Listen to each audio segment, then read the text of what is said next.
Hello बच्चों। आज के इस लेक्चर में आप सबका बहुत बहुत स्वागत है। मेरा चैनल है मैथेडिक्स या फिर आर के जे बोध गया।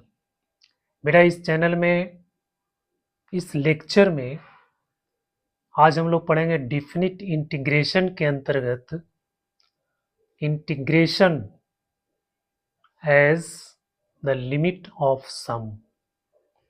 ये जेई मेंस का सिलेबस में नहीं है, लेकिन एडवांस के सिलेबस में ये है। तो बच्चों, आज जो हम लोग पढ़ने जा रहे हैं वो है definite integration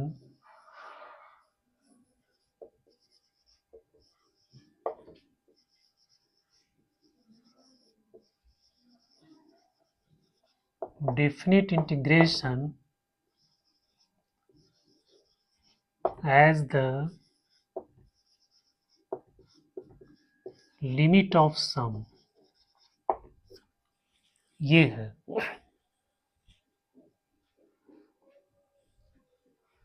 definite integration as the limit of sum। इसका मतलब हुआ कि कोई सीरीज आपको दिया हुआ है, उसके सम का लिमिट निकालना।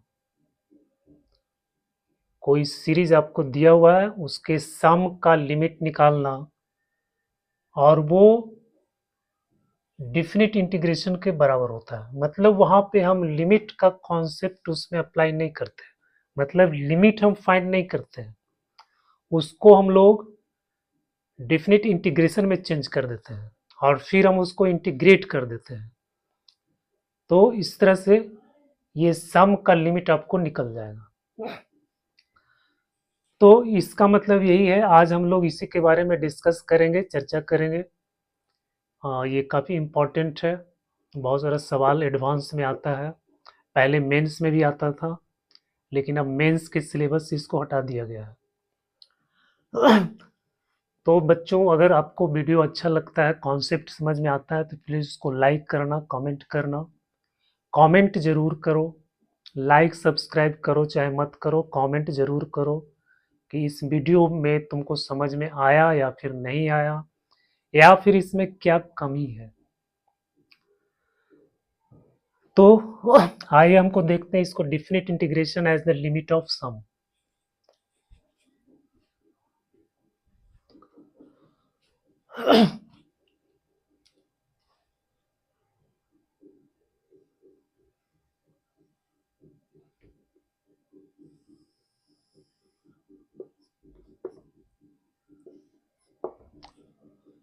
बच्चों, ये मान लेते हैं कि ये कोई आपका फंक्शन एफ एक्स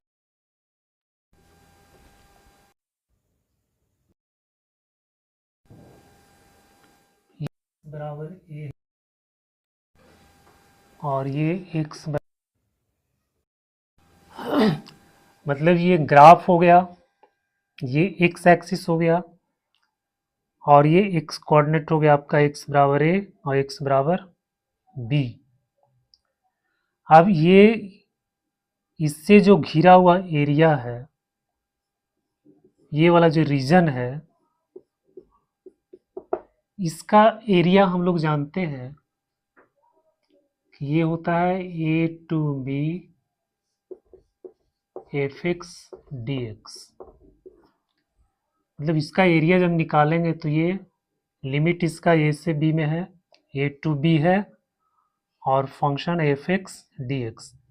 तो इसको जब इंटीग्रेट कर देंगे हम लोग तो ये एरिया निकल जाएगा।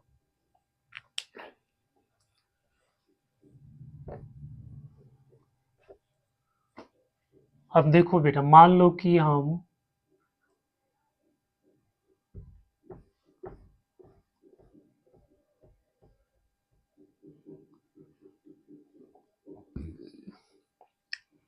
इसको हम मान लो कि छोटे छोटे पार्ट में इसको डिवाइड करते हैं, वर्टिकल स्ट्रिप में डिवाइड करते हैं इस तरह से।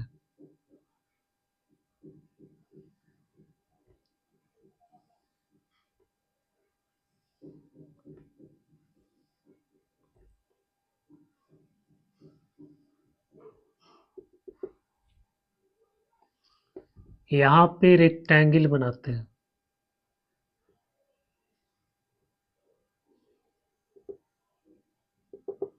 इस तरह से। ठीक है, ये नीचे बन रहा है ग्राफ के नीचे, और ये ऊपर भी बनेगा ऐसे, इस तरह से।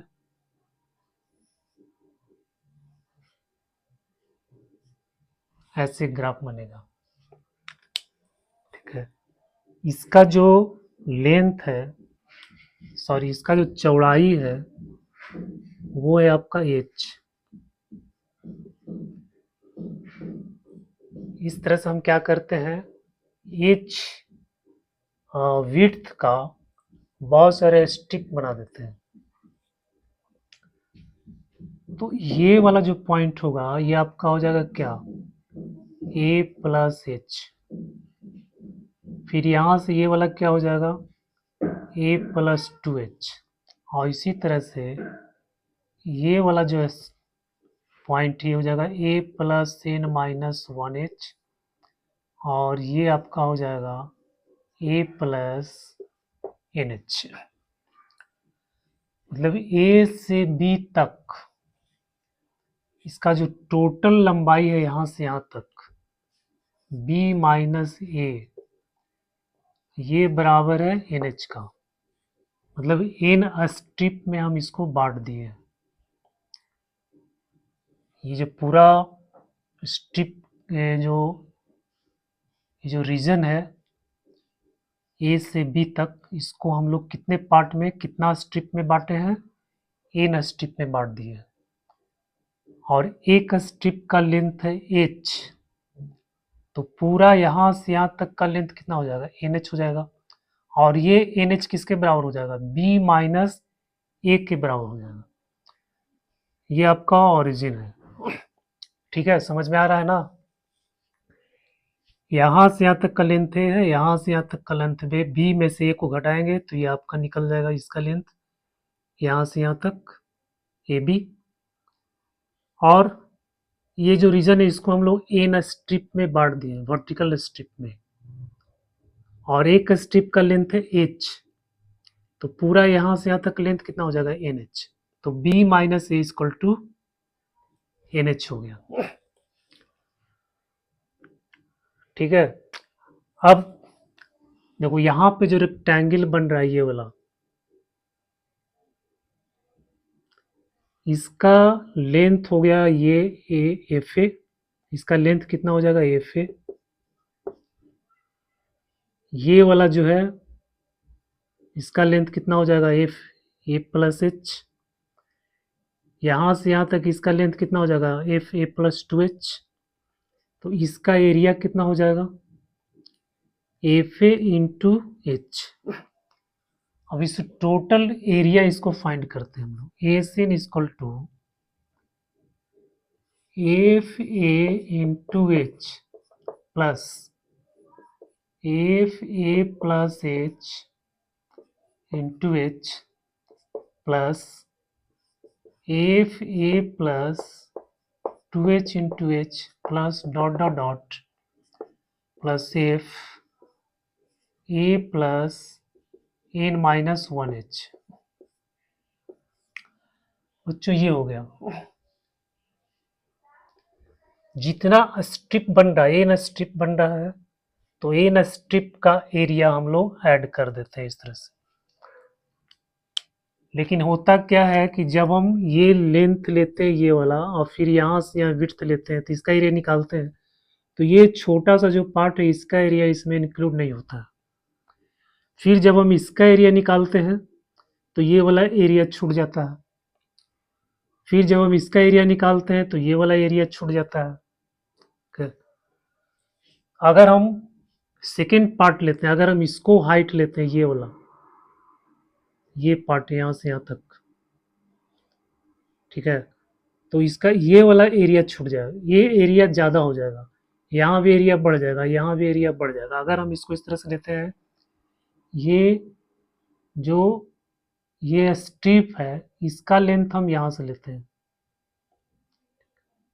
ये वाला F A plus H, second वाला लेंथ लेते हैं ये वाला, और इंटू एच ये वाला, फिर F A plus 2h into H.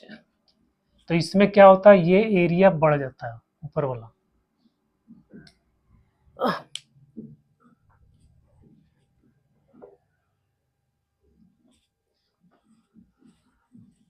तो बच्चों ये हो गया आपका। अब इसमें एच हम लोग कॉमन ले लेते हैं, तो हो गया F A plus H plus F A plus 2h plus dot dot dot plus F A plus n minus 1h।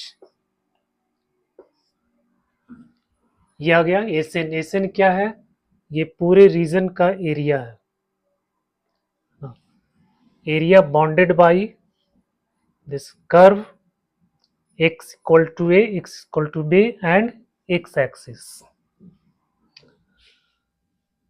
बच्चों अब इसको हम लोग सिग्मा के फॉर्म में लिखेंगे, तो जगह sigma r equal to 0 to n minus 1, और यहाँ हो जाएगा F A plus R H. तो एस एन इक्वल टू हो गया इतना, r equal to 0 to n minus 1 F A plus R H. Line है ना, इसका लेंथ यूज किए, और जब हम अगर राइट वाला यूज करेंगे, ये वाला लेंथ अगर यूज करेंगे, तो ये लेंथ इंटू ब्रेथ, तो आपको इसका एरिया निकलेगा ये वाला, ये रेक्टेंगल का एरिया निकला, ये वाला रेक्टेंगल का एरिया। अगर हम ये वाला यूज करेंगे, यहाँ से यहाँ तक का लेंथ अगर यूज करेंगे, तो आपको यहाँ से जो रेक्टेंगल बन रहा है वो एरिया निकलेगा। जैसे मान लो ये है, और इस तरह से रेक्टेंगल बन रहा है। अब इसको आगे बढ़ाएंगे, यहाँ से मिलाएंगे, यहाँ से मिलाएंगे। तो जब हम लेंथ ये वाला यूज करेंगे और एच ये वाला यूज करेंगे, तो इतना एरिया जो है आपको इतना एरिया आपको छूट जाता है, सिर्फ इसका एरिया निकला। और जब हम ये वाला लेंथ यूज करते हैं, तो इसमें ये वाला एरिया एक्स्ट्रा आ जाता है, क्योंकि रेक्टेंगल बनेगा ये वाला।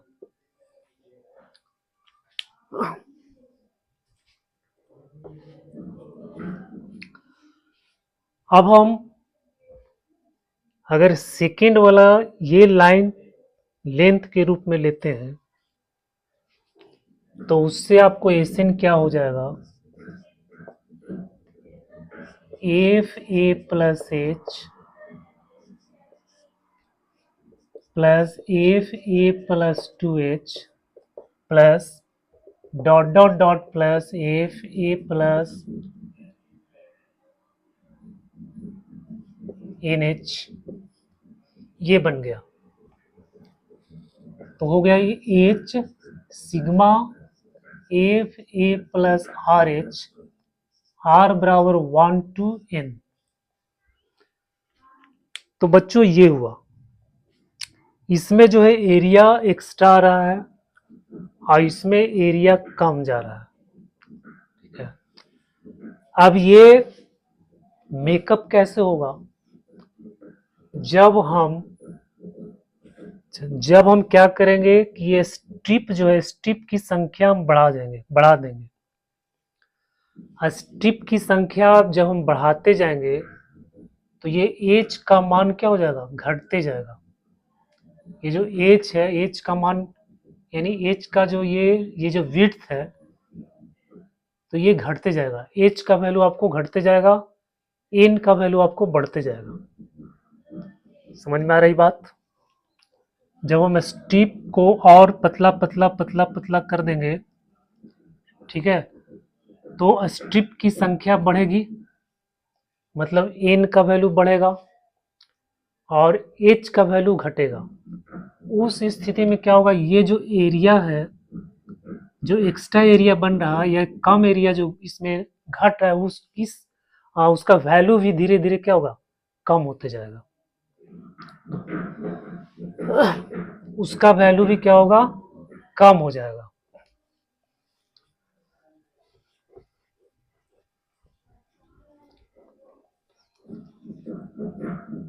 जैसे मान लो कि ये बना हुआ है, हम स्ट्रिप लेते हैं ये,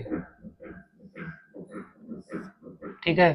अब ये एरिया अगर इसको लेंथ लेते हैं ये वाला ए एफ ए, और यहाँ से ये एच है, ठीक है। तो ये वाला एरिया आपका अगर इसको लेंथ लेते हैं ये वाला एफ ए प्लस एच, और फिर ये रेक्टेंगल बनाते हैं, तो इतना एरिया आपका एक्स्ट्रा आ रहा है। और जब ये लेंथ लेके ये रेक्टेंगल बना के एरिया लिखते हैं, तो ये वाला जो है ये इतना पार्ट, ये पार्ट आपको छूट रहा है। बच्चों इसको और हम कम कर देंगे, इस स्ट्रिप को और छोटा कर देंगे ऐसे, तब ये एरिया और कम जाएगा और ये एरिया भी आपको कम जाएगा। इसको और हम छोटा कर देते हैं तो फिर ये एरिया और कम जाएगा और ये एरिया भी और कम जाएगा। मतलब स्ट्रिप को हम जितना पतला करते जाएंगे, स्ट्रिप की संख्या जितना बढ़ाते जाएंगे, ये जो एक्सक्लूडेड एरिया है और इंक्लूडेड एरिया है, ये दोनों एरिया का वैल्यू क्या होगा, कम होते जाएगा। तो अगर हम n को इन्फिनिटी कर देते हैं तो h आपका क्या हो जाएगा, 0। मतलब n टेंड्स टू इन्फिनिटी तो h टेंड्स टू 0। जैसे b minus A equal to है NH, ठीक है। तो h इक्वल टू क्या हो जाएगा, b माइनस ए बटा n। n जब इन्फिनिटी को टेंड्स करेगा तो h कहाँ टेंड्स करेगा, 0 को। 0 नहीं होगा, ठीक है, लेकिन हम लोग लिमिट में पढ़े हैं, ठीक है, कि जब n टेंड्स टू इन्फिनिटी का मतलब क्या होगा, ये इन्फिनिटी के बराबर नहीं है और ये बहुत बड़ी से बड़ी संख्या है, ठीक है, और ये 0 के बराबर नहीं है लेकिन 0 के काफी नजदीक है। तो बच्चों इसको हम लोग इस तरह से लिख सकते हैं, limit n tends to infinity S N. मतलब एस एन का जब हम लिमिटिंग वैल्यू निकालेंगे, ठीक है, ये जब लिमिटिंग वैल्यू निकालेंगे तो इसका जो है एरिया हमको सही सही प्राप्त हो जाएगा।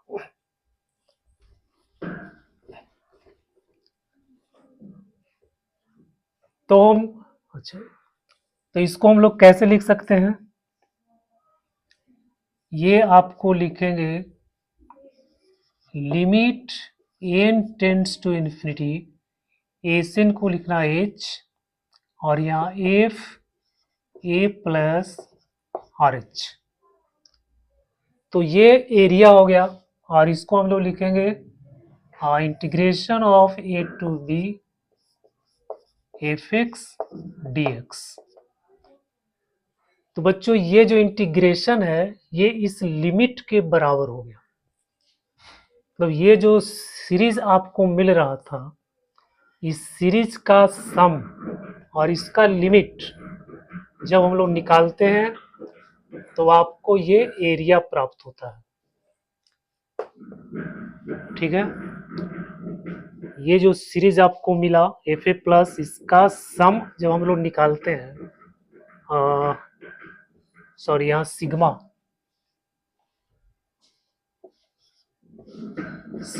Are equal to 1 to n लिखिए, या फिर r equal to 0 to n minus 1, ये दोनों सेम है।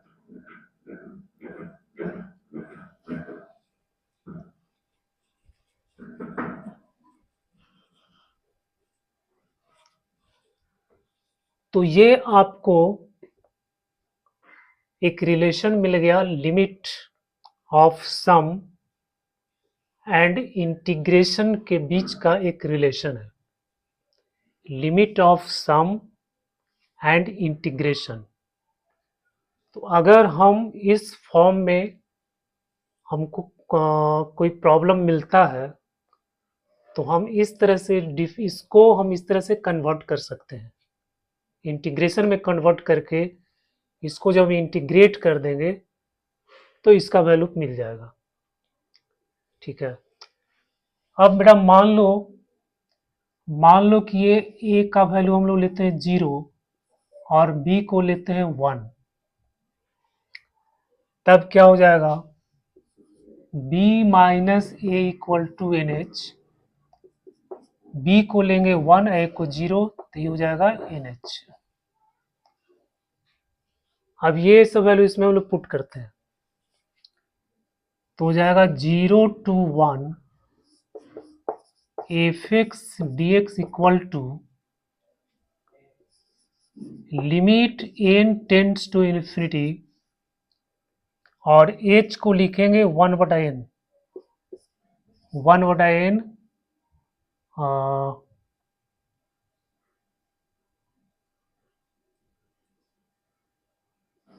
एफ ए हो गया 0 और आर एच है यहाँ पे, तो एच को लिखेंगे 1/n, तो ये बन जाएगा आपको r/n।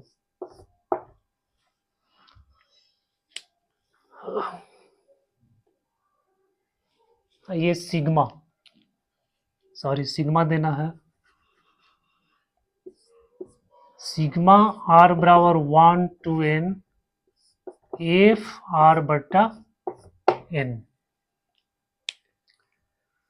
तो बच्चों ये आपको समझ में आ गया कि इस इंटीग्रेशन को हम लोग सम के लिमिट के रूप में इस तरह से लिखते हैं, और फिर अगर a का वैल्यू 0 है, b का वैल्यू अगर 1 है, तो इस तरह का एक रिलेशन प्राप्त हो जाता है।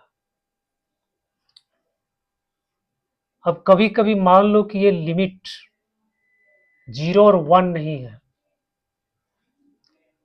मान लो कि लिमिट 0 और 1 नहीं है, तो हम ये लिमिट कैसे निकालेंगे।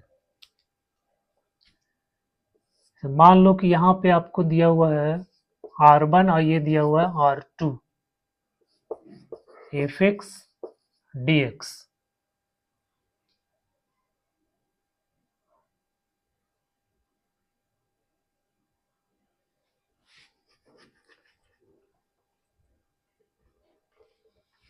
देखो यहाँ r बराबर 1 to n है, तो इसका जो अपर लिमिट है इसका लोअर लिमिट, ठीक है, अपर लिमिट हम लोग निकालते हैं,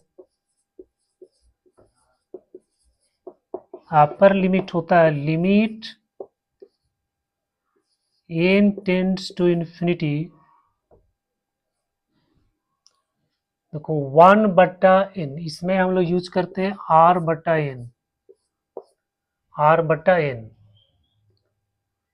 तो r का वैल्यू 1/n इक्वल टू क्या हो जाएगा 0, तो ये लिमिट आपका आ गया 0,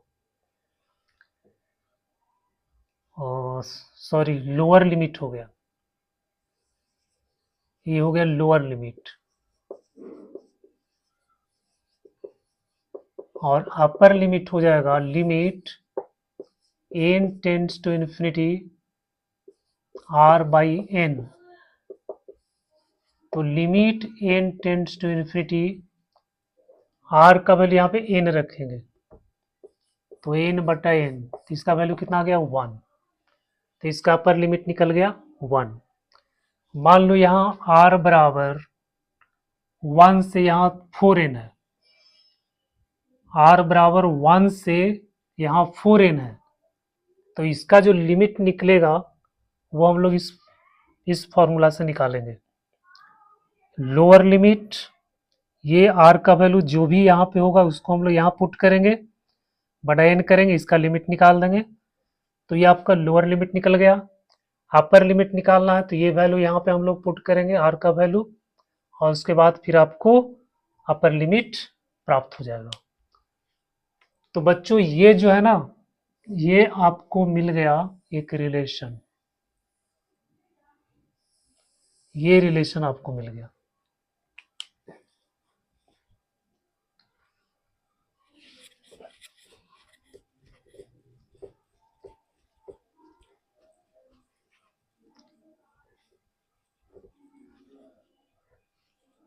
देखो इसको फिर से समझ लो। जैसे सिग्मा है, आर का वैल्यू अल्फा है, अल्फा से बीटा तक। तो अपर लिमिट निकालना है, तो अपर लिमिट निकालेंगे तो लिखेंगे limit N tends to infinity R by N. तो बच्चों ये हो गया limit N tends to infinity, R क्या लिखेंगे, अपर लिमिट बीटा, तो हो जाएगा बीटा बटा एन। इसका जो वैल्यू फाइंड आएगा वही आपको अपर लिमिट हो जाएगा। उसी तरह से जब हम लोअर लिमिट लिखेंगे तो आर का वैल्यू यहाँ लिखेंगे अल्फा, तो अल्फा बटा एन हो जाएगा। तो ये जो लिमिट आएगा वो आपको हो जाएगा lower limit.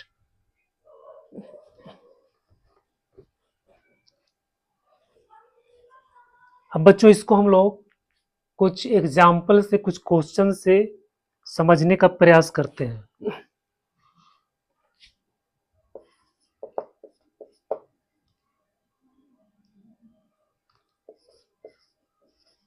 Find limit n tends to infinity 1 by n plus 1 plus 1 by n plus 2 plus 1 बटा 6n। ये सवाल आया हुआ है, IIT में ये सवाल आया हुआ है। अब इसको आपको फाइंड करना है। अच्छा, एक चीज आपको ध्यान देना है कि ये जो आपको मिलेगा limit n tends to infinity 1 by N F R by N sigma 1 to n। बच्चों इसमें क्या करना है कि जो 1 बटा n है, 1 बटा n इसको आपको dx में बदल देना है, और जो r बटा n है इसको आपको x बना देना है। और ये जो सिग्मा है r बराबर 1 टू n, इसको आपको इंटीग्रल में बदल देना है, इस तरह से कन्वर्ट कर देना है। तो ऐसे जो सवाल, इसको सॉल्व करने के लिए सबसे पहले हम लोग क्या करेंगे, इस फॉर्मेट में उसको लाना है, इस फॉर्म में आपको चेंज करना है। तो इसका हम पहले क्या करेंगे, आरएथ टर्म फाइंड करेंगे। आरएथ टर्म फाइंड करने के बाद हम इस फॉर्म में इसको ले आएंगे, और इस फॉर्म में लाने के बाद फिर 1 बटा एन को dx करना है, r बटा एन को x बनाना है, और ये सिग्मा इसको ये इंटीग्रल के साइन में चेंज कर देना है।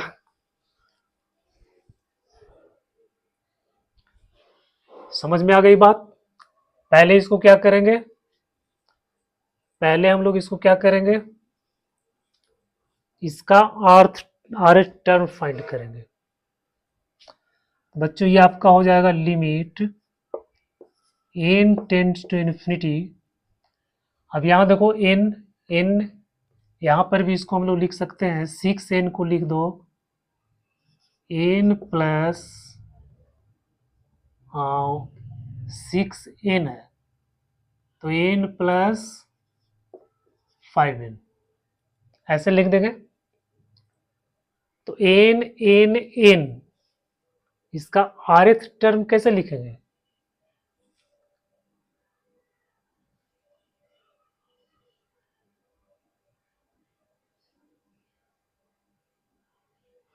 फाइव एन है।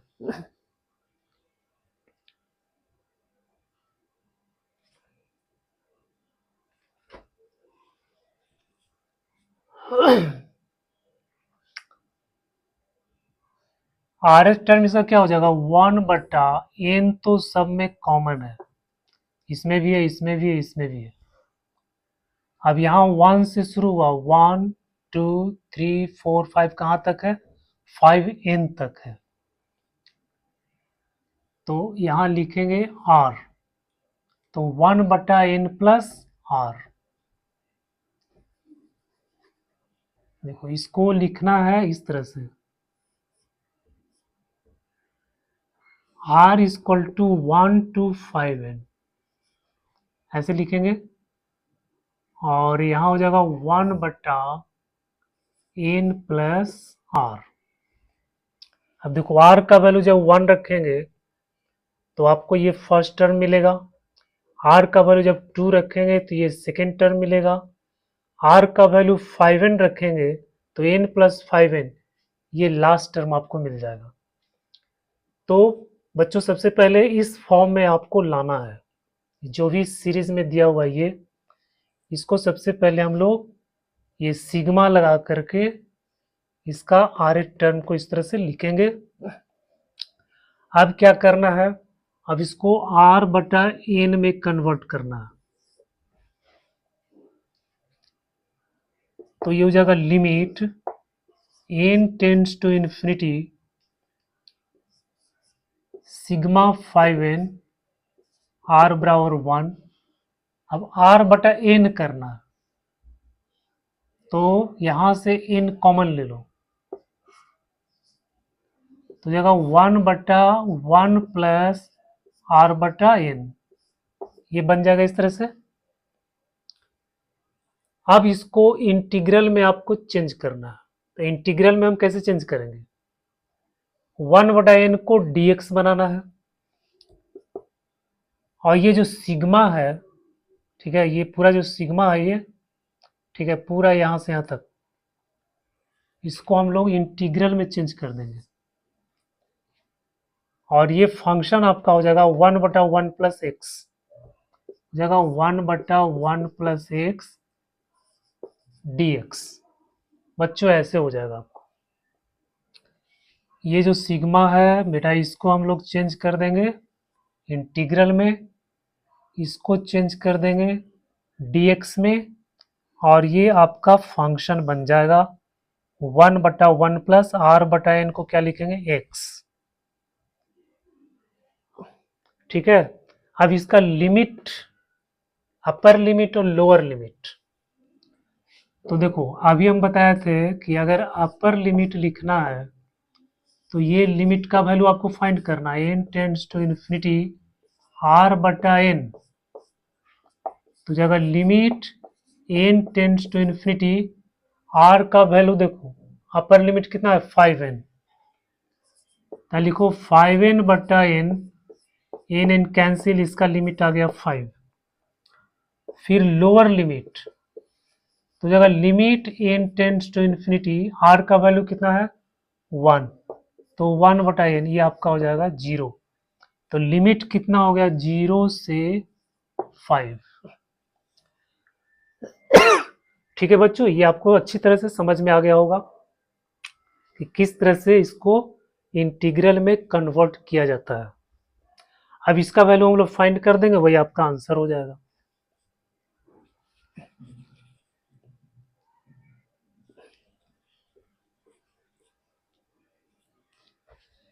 अब इसका वैल्यू कितना आएगा, ये हो जाएगा log 1 प्लस एक्स 5 to 0।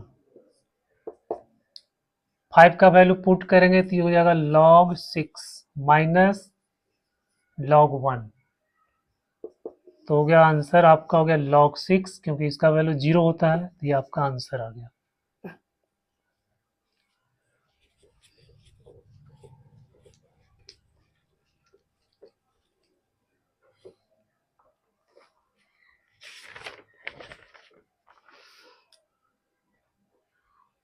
दूसरा क्वेश्चन है,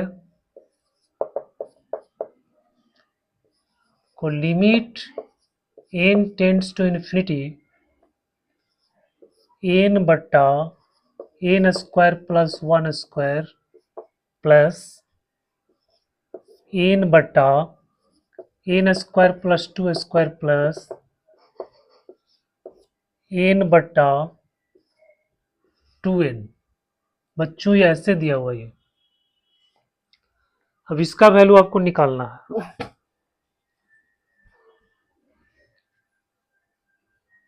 इसका वैल्यू आपको फाइंड करना है, कैसे करेंगे, सबसे पहले इसका टेंड्स टू इन्फिनिटी, अब इसका nth टर्म हम लोग कैसे लिखेंगे? सॉरी, यहाँ पे 1 है, 1/2n। यहाँ देखो एन स्क्वायर है, यहाँ एन स्क्वायर है, यानी हर टर्म में आपको एन स्क्वायर है, लेकिन यहाँ पे एन स्क्वायर आपका नहीं है, तो इसको एन स्क्वायर बनाना पड़ेगा। अच्छा, सब ऊपर में जो है न्यूमरेटर आपका एन एन एन, तो यहाँ भी एन होना चाहिए, तो इसको हम लोग क्या करेंगे, एन से मल्टीप्लाई डिवाइड कर देते हैं एन, तो यहाँ हो जाएगा आपका एन स्क्वायर। अब ये 2n स्क्वायर है, तो 2n स्क्वायर को हम लोग ऐसे लिख सकते हैं, n square plus n square. अब इसका जनरल टर्म लिखेंगे, यानी आर्थ टर्म लिखेंगे, तो ये हो जाएगा एन बटा n square plus r square, r बराबर 1 to n, ऐसे होगा। N square n square n square हो गया, ये तो कॉमन हो गया सभी में। फिर यहाँ 1 से शुरू हुआ, तो आर का वैल्यू हम 1 से शुरू करेंगे, और लास्ट कहाँ तक है, एन तक है। ठीक है, तो आर बराबर 1 से एन तक हो गया, इसको n square plus r square लिख दें। अब इसको आपको इस फॉर्म में लाना है, 1/n एफ आर बटा एन, इस फॉर्मेट में आपको लाना है। तो बच्चों क्या करेंगे, ये limit n tends to infinity sigma r बराबर 1 to n। अब देखो इसमें क्या करना है, एन स्क्वायर इसमें कॉमन ले लेते हैं, तो 1/n स्क्वायर कॉमन ले लेंगे, तो n/1 प्लस r/n का होल स्क्वायर, ऐसे हो जाएगा। जब n स्क्वायर कॉमन लेंगे तो आपको 1 प्लस r/n का होल स्क्वायर हो गया, यहाँ से कैंसिल हो गया, तो आपको ये फॉर्म मिल गया, limit n tends to infinity 1/n और सिग्मा r बराबर 1 to n, और यहाँ हो जाएगा 1/1 प्लस r/n का होल स्क्वायर। अब इसको हम लोग इंटीग्रल फॉर्म में चेंज करेंगे, तो ये वाला जो भाग है 1/n को छोड़ के इसको यहाँ पे लिख दो, ये पूरा इसको हम लोग इंटीग्रल में बदल देते हैं, और ये इसको फंक्शन बनाना 1/1 प्लस एक्स स्क्वायर, r/n को लिखना है x, तो एक्स स्क्वायर हो गया, और 1/n को लिखना है dx, तो हो गया dx। अब लिमिट कैसे निकालेंगे, उसी तरह से निकालेंगे, r/n, तो ये r बराबर 1/n कर देंगे, इसका 0 आ जाएगा, लिमिट लेंगे n टेंड्स टू इन्फिनिटी करके, और n/1, तो इसका हो जाएगा 1। बच्चों इसका लिमिट हो गया 0 से 1, तो ये आपका आ गया tan inverse x 0 to 1, tan inverse x हो गया tan inverse 1 minus tan inverse 0, तो tan इनवर्स 1 हो गया π/4 माइनस 0, यानी π/4 आपका आंसर आ गया, π/4 आंसर आ गया।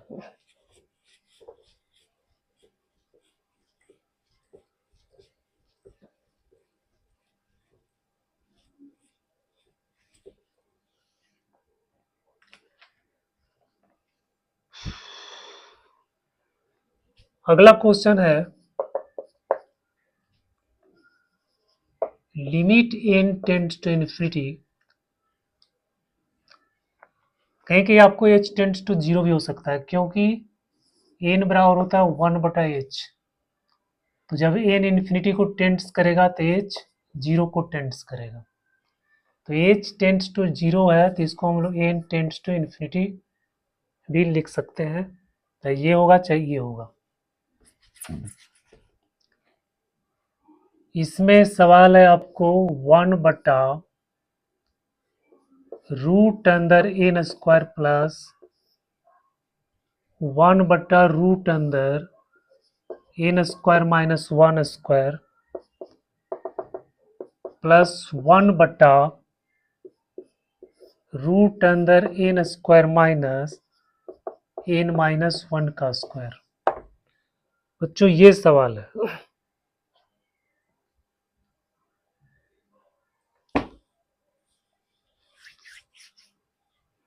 अब वही प्रोसेस फिर इसमें लगाना है। ये हो जाएगा limit n tends to infinity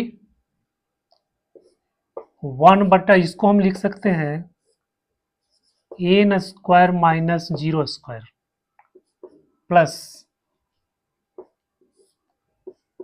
√n² minus 1² plus dot dot dot plus 1/√n² minus n-1 का स्क्वायर। तो ये आपको हो जाएगा limit n tends to infinity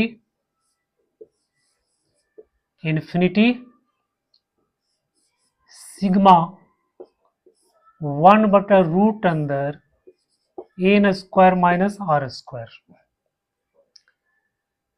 r का वैल्यू कहां से लेंगे? 0 से n-1। r बराबर हो जाएगा 0 से n-1। ठीक है। अब इसमें से n² बाहर निकाल दो, कॉमन ले लो। तो बच्चों ये हो गया limit n tends to infinity, तो हो जाएगा 1/n सिग्मा r बराबर 0 टू n-1, ये हो जाएगा 1/√n² माइनस r/n का स्क्वायर। ठीक है, ये बन जाएगा। अब इसको इंटीग्रल में आपको चेंज करना है, तो हाँ ये हो जाएगा 1/√n² minus x² dx। Limit क्या हो जाएगा? 0/n। तो इसका हम लोग लिमिट निकालेंगे 0/n, तो r/n है। Limit n tends to infinity, तो यहाँ पे r का वैल्यू 0 है, तो ये 0 हो गया, तो ये लिमिट हो गया आपको 0। दूसरा क्या करेंगे? r का वैल्यू n-1/n है। Limit n tends to infinity, तो बच्चों इसको लिखेंगे 1-1/n, तो ये तो 0 बन जाएगा, तो हो गया 1। तो 0 से 1 आपका लिमिट हो गया। अब इसका इंटीग्रेशन हम लोग जानते हैं क्या होता है, साइन इनवर्स x। तो 1 से 0, तो हो गया sine inverse 1 minus sine inverse 0। अब साइन इनवर्स 1 का कितना हो जाएगा? π/2 माइनस 0 इक्वल टू π/2। ये आपका आंसर हो गया।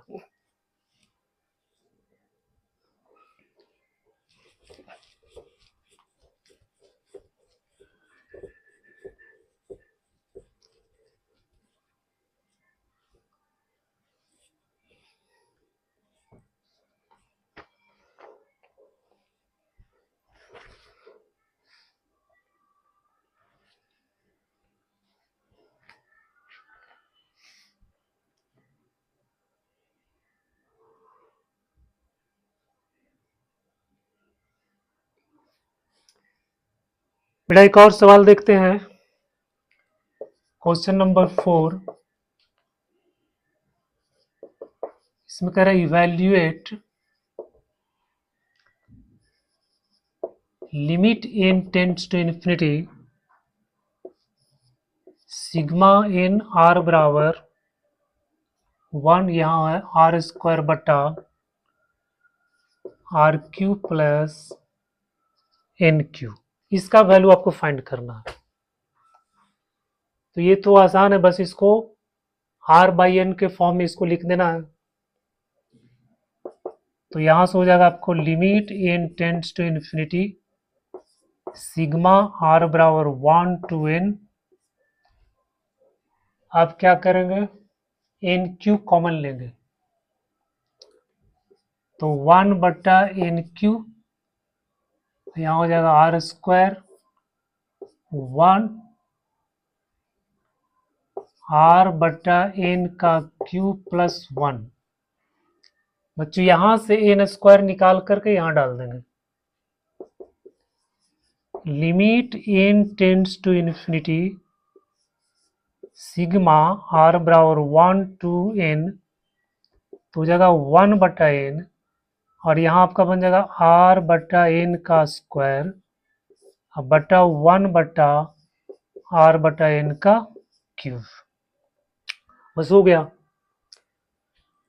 अब इसको इंटीग्रेशन में चेंज कर दो, तो ये तो 0 से 1 हो जाएगा क्योंकि लिमिट 1 से n है, और ये हो जाएगा आपको x² बटा 1 प्लस x³ dx। अब इसको इंटीग्रेट कर देंगे, x³ को हम t मान लेते हैं, लेट x³ बराबर t, तो हो जाएगा 3x² dx बराबर dt, तो x² dx बराबर हो जाएगा dt/3। तो ये इंटीग्रेशन क्या बन गया? हाँ, अभी इंटीग्रेशन इसको भी चेंज करना है।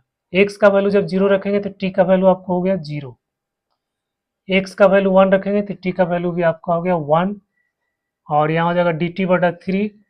ये 3 को बाहर निकाल लेते हैं, x² dx को dt, और x³ को माने t, तो वही log 1 प्लस t 0 to 1। अब इसमें वैल्यू पुट कर दो, तो क्या 1/3 log 1 पुट करेंगे तो log 2 हो जाएगा, t का वैल्यू अगर 0 पुट करेंगे तो 1 0 हो जाएगा। तो ये आपका आंसर आ गया 1/3 log 2। तो बच्चों आज के लेक्चर में हम लोग बहुत ही important concept integration as the limit of sum के बारे में अच्छी तरह से हम लोगों ने इसको डिस्कस किया, समझने का प्रयास किया। अब प्रैक्टिस करना है इससे रिलेटेड और भी सवाल को, क्योंकि practice is most important. Without practice we can do nothing. तो अगर आपको ये वीडियो पसंद आया है प्लीज़ कमेंट करना। इसको देखने के लिए आप सबको बहुत बहुत धन्यवाद।